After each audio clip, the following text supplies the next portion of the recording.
Look at my poor ex. Still broke, still a nobody, and now an imaginary wife. She had no idea. 2 days before this night, the man sitting alone signed a $412 million contract with the city.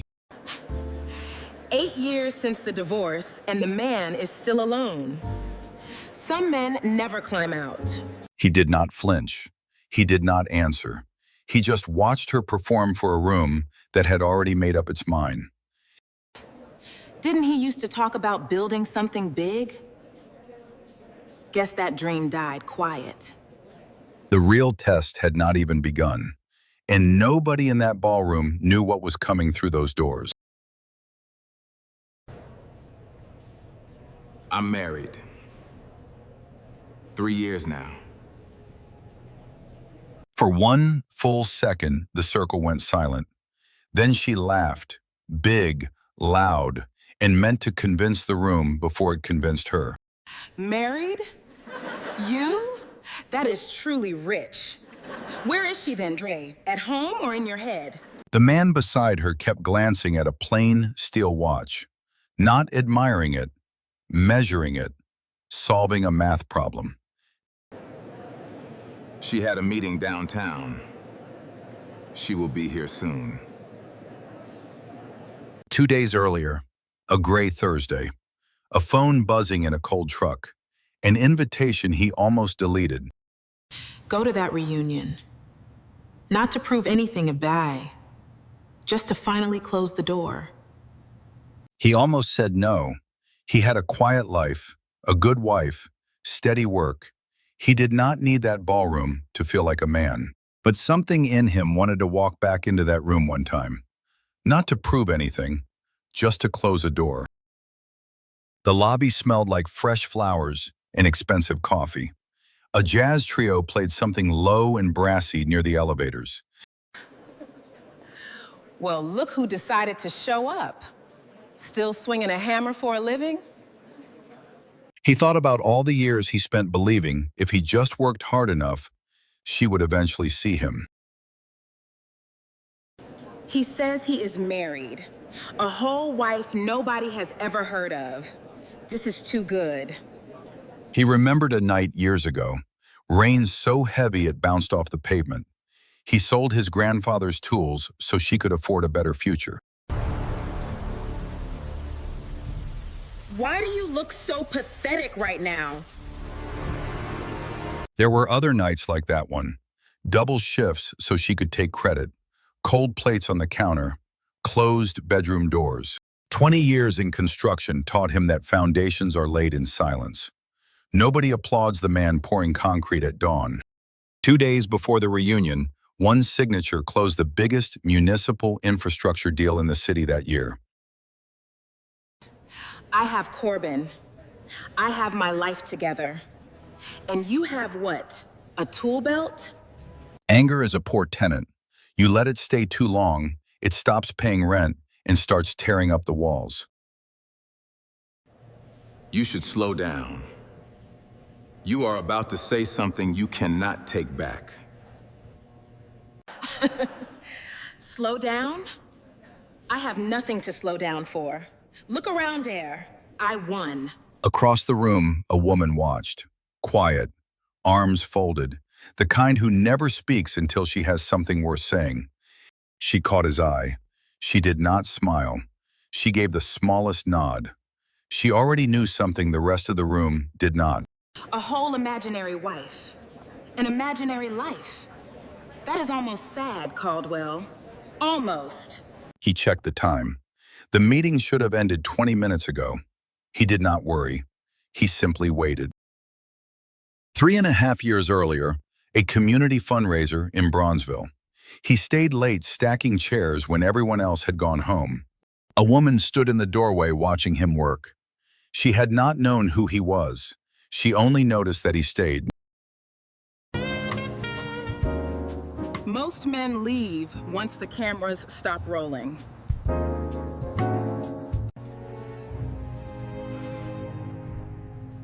I am not most men. It took 2 years of steady, unremarkable Tuesdays for her to believe him. That is how trust is built, not by speeches, by showing up. Standing in that ballroom now, he held both memories at once.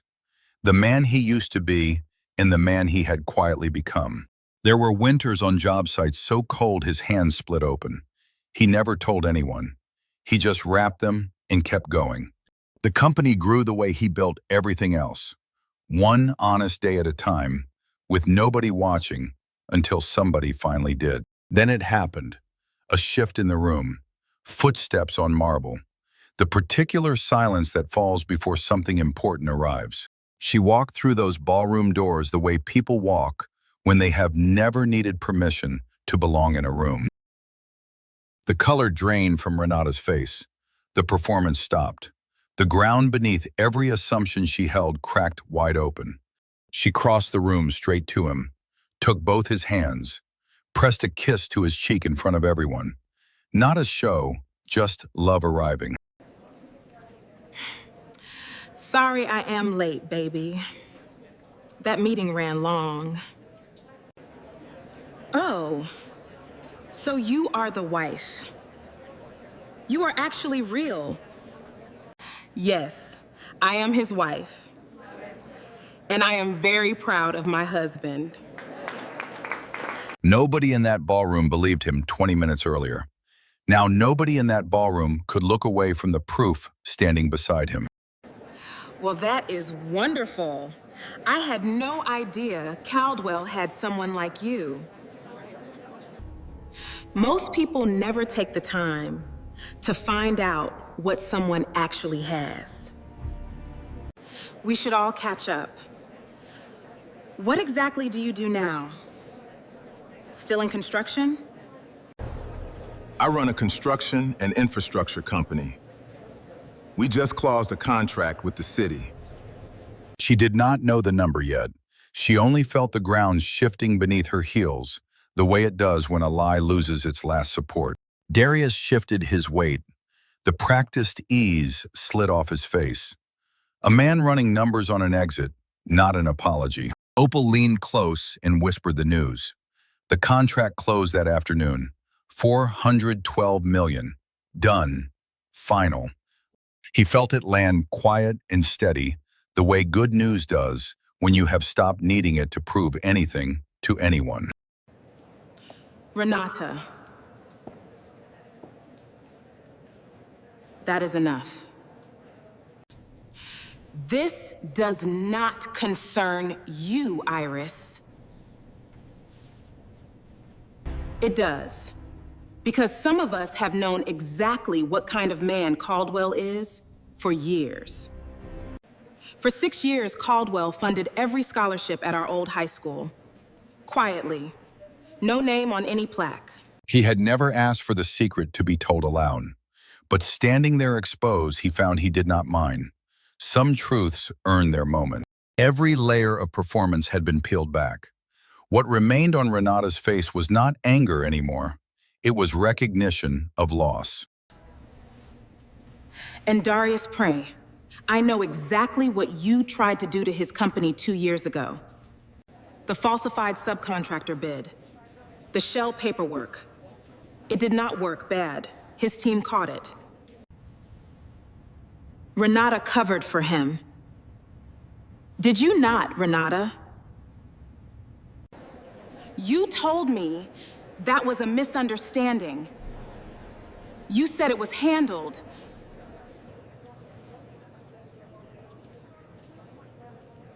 Do not put that on me right now. I lied for you. I told everyone in this room you were the better choice. That sounds like a you problem, Renata. Darius walked away without a backward glance. The man she chose over loyalty proved exactly what loyalty meant to him. Nothing. They stood together, not celebrating, not gloating, just present. The way two people stand when the storm passes and the ground holds. You knew about the affair the whole time? Why did you never say anything? I thought if I stayed quiet long enough, worked hard enough, you would eventually choose me. You never did. And eventually I stopped needing you to. She stood alone in the center of that emptying circle, hands pressed to her face, the emerald dress catching cruel chandelier light. Faye appeared like a quiet anchor. No speech needed, just a steady presence at the shoulder of the man who built his life right. I told you, closing the door properly might take the door off its hinges. Caldwell, wait. Please. Just wait a second. He did not turn around. Some doors do not need slamming shut. You let them ease closed on their own weight. They walked out together into a clear October night. Michigan Avenue, quiet. The wind coming soft off the lake. And that was enough. The city kept moving. A bakery closing up. A doorman checking his phone. Ordinary life carrying on, unaware of what had just ended. Some silences do not need filling. They are already complete on their own. The streetlights blurred past in long gold streaks. You never told me the whole story. About knowing. About the notebook. I kept it so I would not forget who I used to let define me. Never again. He remembered nights alone with that notebook, reading old wounds back to himself, not to hate her, to make sure he never mistook her voice for his own. You could throw it away now. After tonight. I think I finally do not need it anymore. A text from a number he had not saved. 2 words on the screen. He looked at it one long moment, then put it face down. You do not have to answer that tonight. Or ever. The porch light was on, warm and steady, the way she always left it. He sat in the car 1 second longer, just taking it in. You okay?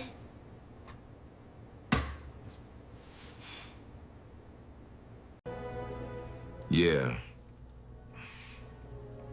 I think I actually am. Inside, the house settled. The furnace hummed. Ordinary sounds of a life that had nothing left to prove to anybody. The next morning, a gray October sky, coffee steam curling into the cold, the particular piece of a man who finally stopped carrying it alone. She came out with a second cup, even though one was already going cold. A cold cup is just a reminder to slow down, not a mistake. Do you hate her? After everything?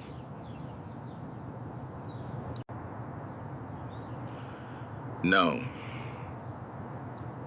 I forgave her a long time ago.